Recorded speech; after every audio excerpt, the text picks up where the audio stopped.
Welcome to Bellingham Voices. I'm Marie Marchand, your host. Today's program is about Access Bellingham, a fairly new program here in Bellingham, Washington. And our guests today are DJ Brown. He is the production assistant here at BTV10, and Eero Johnson, who's the creative director of EJ Visuals and is a local videographer. Welcome to the show. Thanks so much Marie. thanks for having us.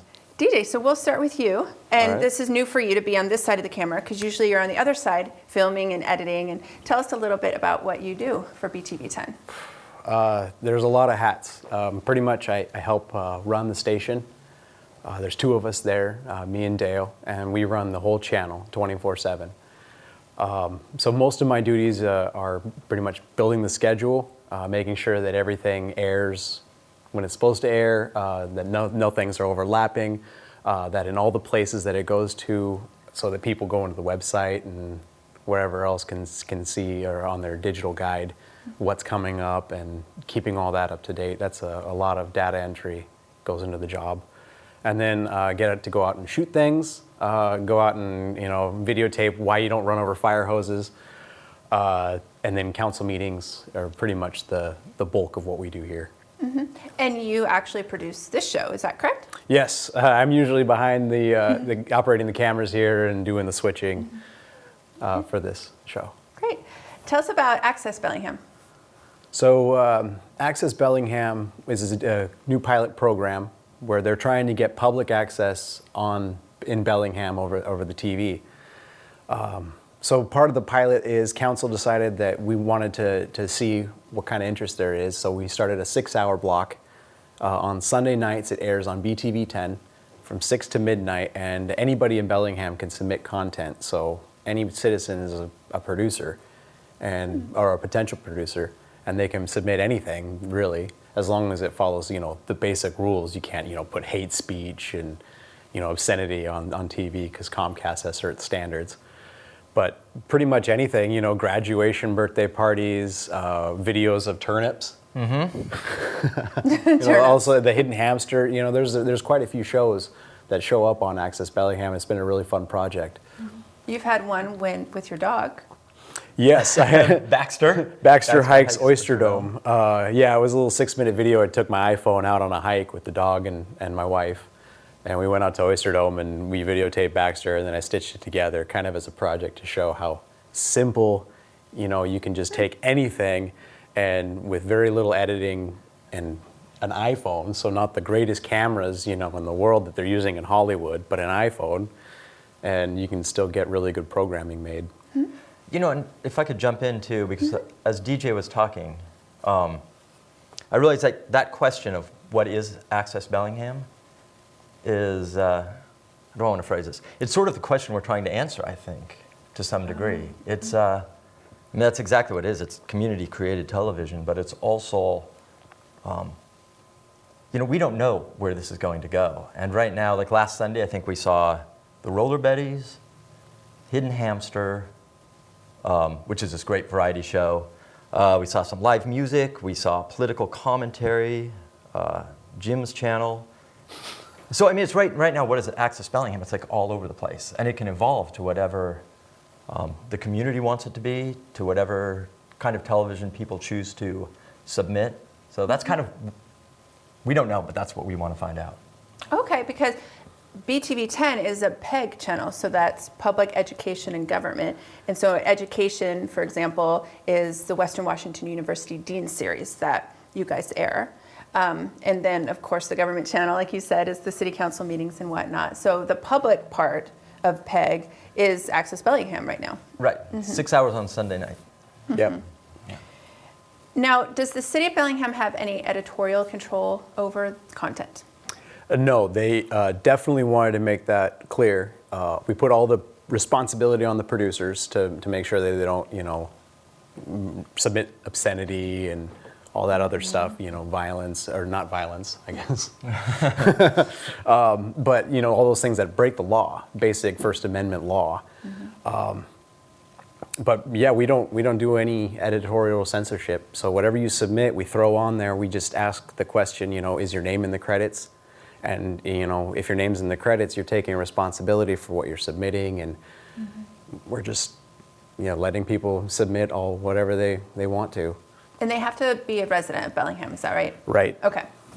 All right. So tell us about the training program portion that you're taking care of, Eero. Yeah, the training program is, it breaks down to, it's a basic certification, camera certification class, and editing certification class. Those are 2-day courses, and once a person has completed those, they're essentially a producer for Access Bellingham. They can use the gear, they can, DJ and I are available to them for any kind of questions they have, technical, creative, otherwise. And they can, they can work with the group to create content for Access Bellingham. Then we also meet every Tuesday, and I call those production meetings. And it's just a chance for people to work on projects, ask questions about their specific projects. And we also have, we also schedule very specific classes for those meetings. So sometimes it'll be, how do you do an interview? Or how do you do a multicam shoot? Or what's the best way to deal with this kind of lighting situation or this kind of audio situation that that you might come up with. Mm-hmm. So it's just Tuesday nights are sort of a free-for-all with whatever people want to do or whatever they need to improve or finish their programs. Mm-hmm.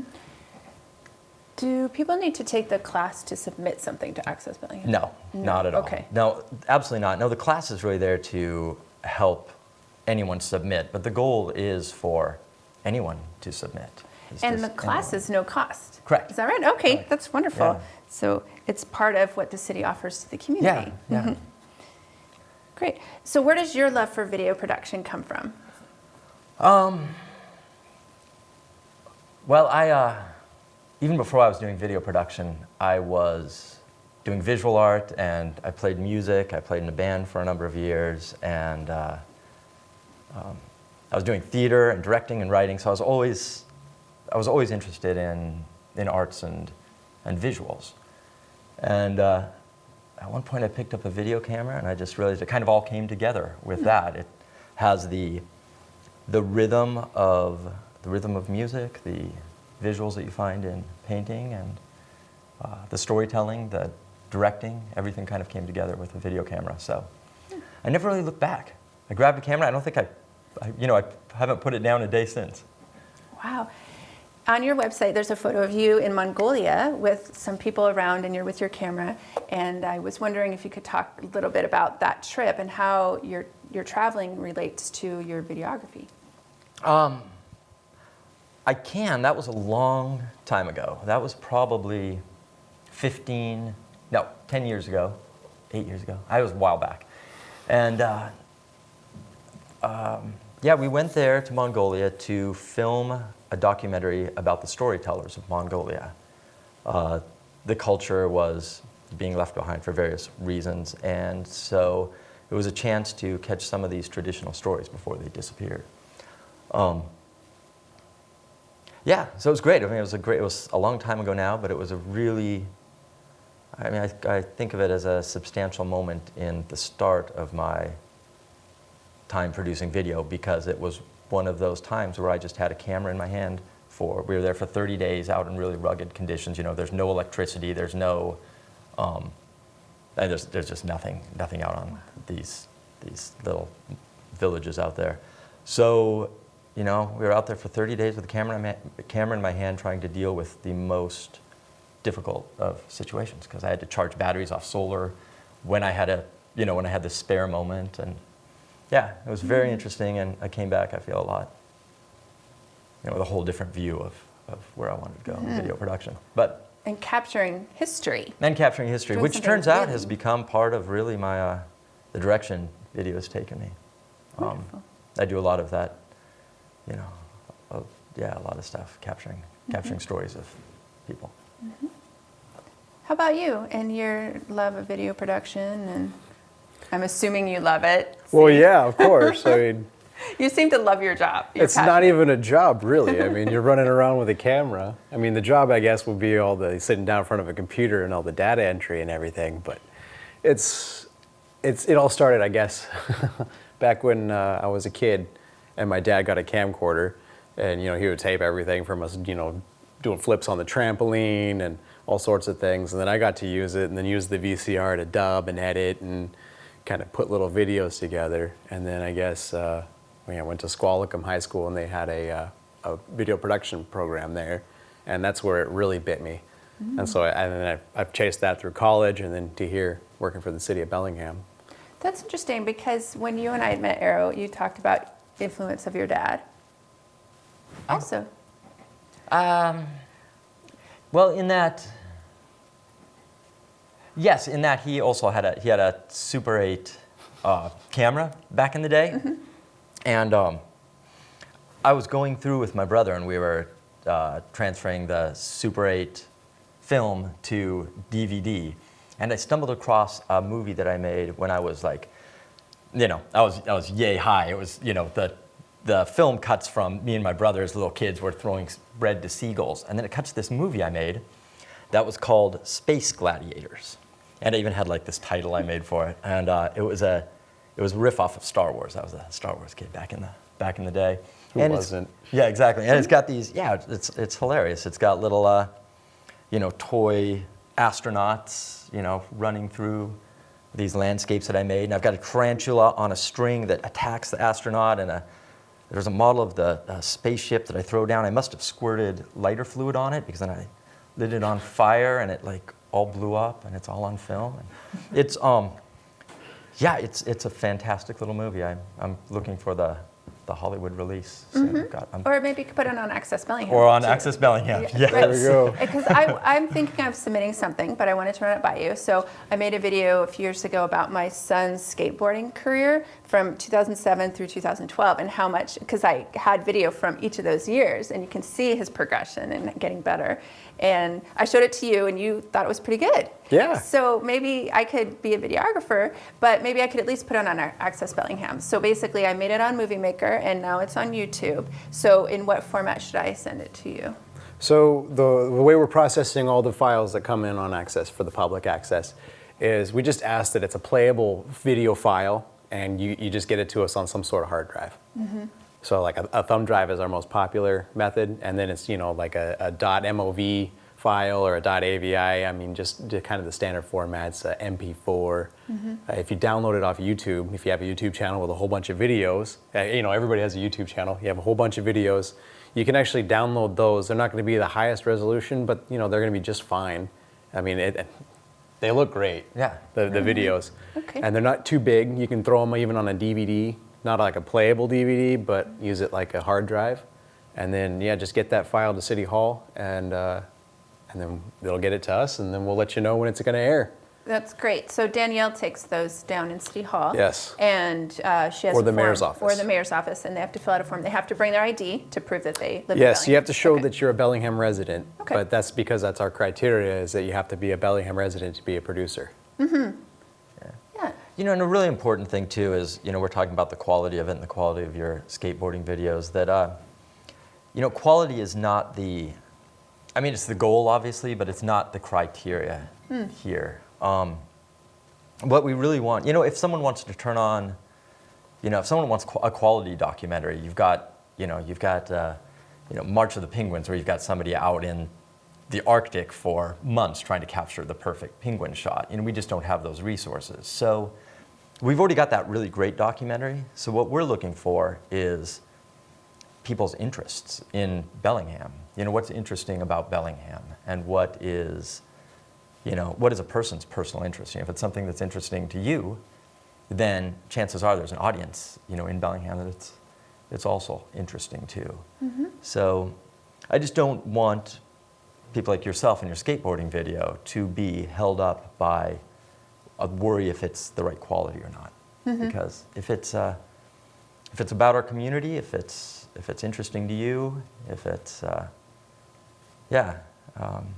then it's perfect for public access. That's great. That's good to hear. Because in my video, in my case, it kind of promotes the skate park too, because that's where all the videos were taken. Perfect. That's right, I was Bellingham Skate Park, so. Wonderful.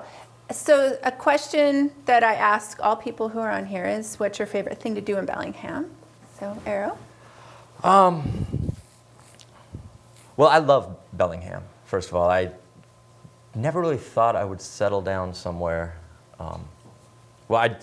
Period. I really never thought I'd settle down somewhere. And I found Bellingham, and it's just a great place. So I do my best to enjoy all of what Bellingham has to offer. Great mountains, great hiking, great biking, the water, kayaking, just being outdoors with friends, great music, dancing, food. I don't really have a favorite. Bellingham. You enjoy great it all? place. It's a great, yeah. And I think I'd have to say somewhere in there is making videos of all those things I love too. I really enjoy. And you submit to Access Bellingham, your stuff Yeah, sometimes. yeah. Yeah, you do, okay. How about you, DJ? What's your favorite We thing? both do. Yeah. Well, yeah, like that submittal said, hiking with my dog. I pretty much like doing everything that you can do in Bellingham. I don't want any of it to go to waste.